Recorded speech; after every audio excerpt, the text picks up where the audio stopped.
What happened to the Godzilla? Hey guys, how you doing? Today we're going to talk about whatever happened to the Godzilla motor. It was supposed to take the swap world by storm. And 4 years ago, I put out a video saying this is not a viable swap motor. And I got flamed for it. So let's recap.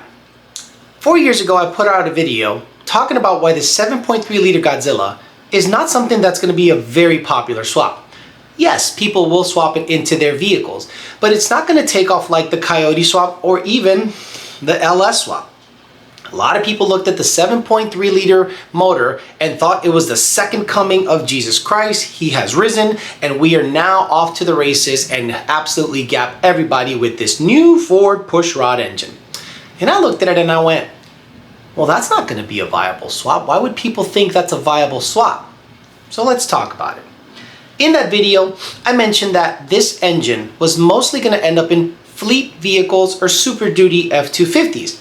And everyone said, no way, Alex, this is going to end up in a Mustang one day. Now, I don't doubt that it might end up in a Mustang one day. A specialty, low number, low run model might happen, but not something like the Coyote. Like, it is almost impossible to replace the Coyote with how efficient it is, the power that it makes, with a taller, heavier, less efficient motor and say it's an upgrade. Nobody has ever said a heavier, less efficient, less powerful motor is an upgrade from an overhead cam 500 horsepower engine that gets 24, 25 miles a gallon.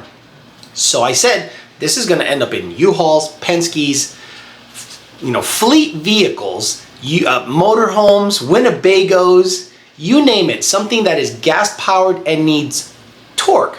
This is an absolutely great application for it. And 4 years later, I was proven right. Most of the engines that are in fleet vehicles, Pride, Penske, U-Haul, Winnebagos, F-250s, F-350 gas models are the Godzilla. How many Mustangs in 2023 have Godzilla motors in them?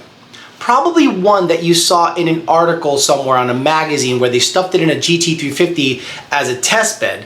But then when you actually do the math, you're like, this thing is like 100 horsepower shy of what the Predator, Voodoo, or Coyote motors can actually put out there. So I said, this is not a viable swap. I have learned a lot more since then. I have learned that Ford Racing never really got behind the Godzilla in terms of swaps. You know, if an engine is going to be a high commodity, if Ford Racing themselves or Ford Performance actually puts out control packs. And I'm saying control packs like you read about, stocked, locked, ready to go. But there's a big issue. Most of the people that swap modern Ford engines in cars, they don't race. A lot of you guys out there talking about how this is going to be a crazy race engine, and before you start saying Cletus 1.8s, it also blew up. All right, and they put rods and pistons in it. So please stop. So a lot of people that swap modern engines in their older cars, like the Fox body, sorry, it's the most popular platform to swap modern engines into. They want efficiency and they don't race. They want a modern motor that is efficient, powerful, and if it is going to be an automatic, it better be an automatic that fits in that chassis. What automatic mates to the back of a 7.3 liter Godzilla motor? The 10R140. Do yourselves a favor, pause this video, and go look up the specifications on the size of the 10R140. It does not fit any Fox body. Now people are going to say, well, Alex, the 7.3 liter Godzilla fits a lot easier in a car than the Coyote. You're wrong. The Coyote is wider, and the aftermarket fully supported the Coyote swaps.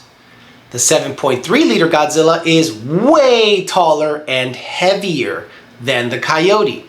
So tall that you need to modify the oil pan and the front drive that has to do with the oil pump in order to fit it into anything, and then you got to get something like a 10-inch cowl hood for it to fit on a popular older chassis like the Fox body.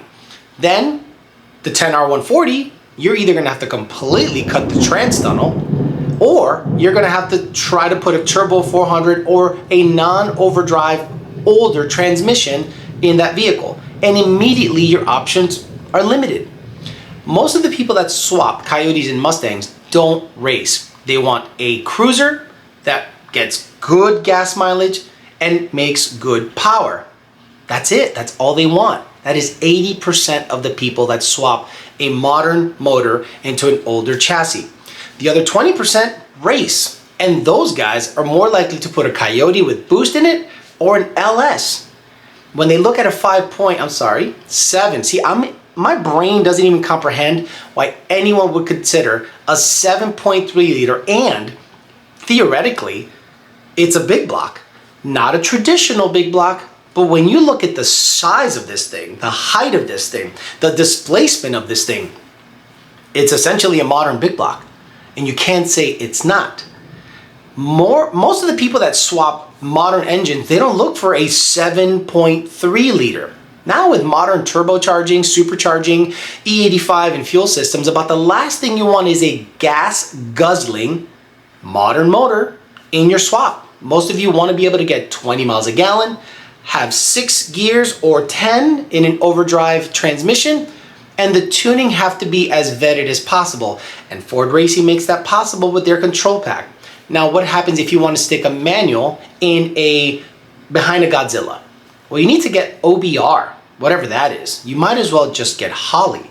Not only do you have to modify the front drive, not only do you have to put a different oil pan in it, you have to do many things to make this thing fit. Then decide, if I put a manual behind it, Ford Racing doesn't make a manual control pack, as far as I know. They do make a power module, which is a automatic version, and that is a 10R140. And I'm going to give you a hint as to the size of the 10R140 that mates behind a 7.3 liter Godzilla. The torque converter alone is 71 pounds. 71 pounds. Do you want to put a 7.3 liter Godzilla with 430 horsepower? That's it. Not 450, not 500, 430 horsepower. In your swap, something like a Fox body? Probably not. You want to make more power? Well, better stuff a cam in it. That's right.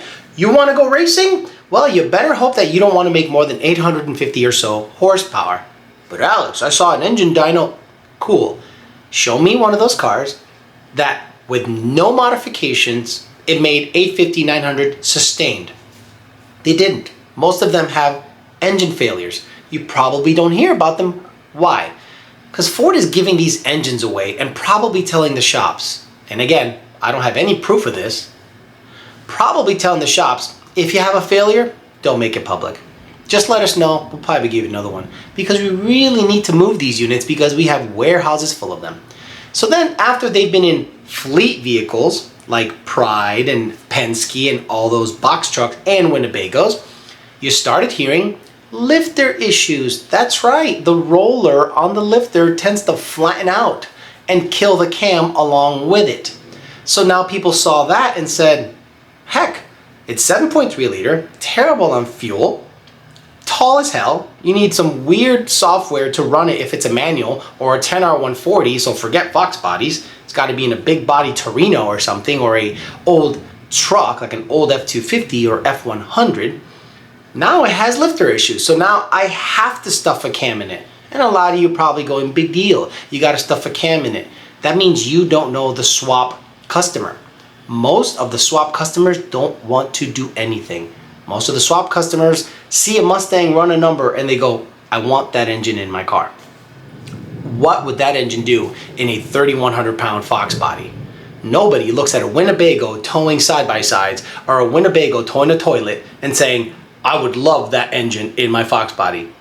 Nobody says that. That's the majority of the swap customer. I understand the swap customer very well because I have a very close relationship with the preeminent swap company in terms of the Ford side of things on the planet, Power by the Hour. They tell me these things, I see these things, they show me what sells, what doesn't. As a matter of fact, they had a Godzilla on the shelf and it sat for years. They couldn't give it away. People would call and they said, I want a Gen 3 Coyote. I want a Gen 2 F-150 motor. brand new. So a lot of the swap customer that has the money wants a modern engine, modern drivetrain in their older chassis. They're not going to the junkyard picking up a motor and rebuilding it. They're spending the money and buying the most efficient and well-vetted combos in terms of swaps, Ford engine swaps out there, which is the Coyote. Now, is the 7.3 liter Godzilla a good swap for certain candidates? Sure. If there's something that you need to have torque in, like a very big truck, sure, I would think that the 7.3 liter Godzilla has a home in a bigger vehicle like that. But the most popular platforms to swap modern Ford engines into is the Fox body. You're talking Fairmonts, you're talking Zephyrs, you're talking Capris, Mustangs, you're talking LTDs. Very popular, tons of them were made. Now they're becoming kind of expensive to own or to attain, clean ones anyway. And do you think these guys are clamoring to put a 7.3 liter in one of them and a 10R 140 so they have to hack up their trans tunnel? No, they'll get a 10R, Gen 3 10R, stuff it in there with a Ford Racing control pack, because Ford Racing has, Ford Performance or Ford Racing has a manual and an auto variant for Gen 2 and Gen 3. And if I'm not mistaken, they also have manual and auto control packs for Gen 1.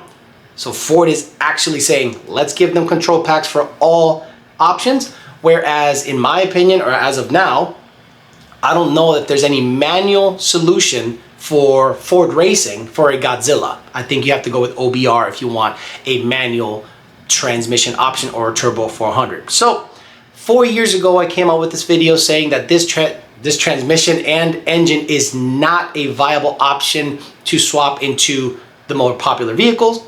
A lot of you said I was full of crap, and today I was right, yet again. So if you want Nostradamus to speak on other stuff, well, just keep liking the channel, share this video. It's gonna be a good time, but I will be talking a lot more about swaps in the future because everything's going EV now. So pretty much the swap engine game is gonna be the future for more of customers out there that want modern performance in their older vehicles. All right, guys, thanks for listening. We'll talk to you later.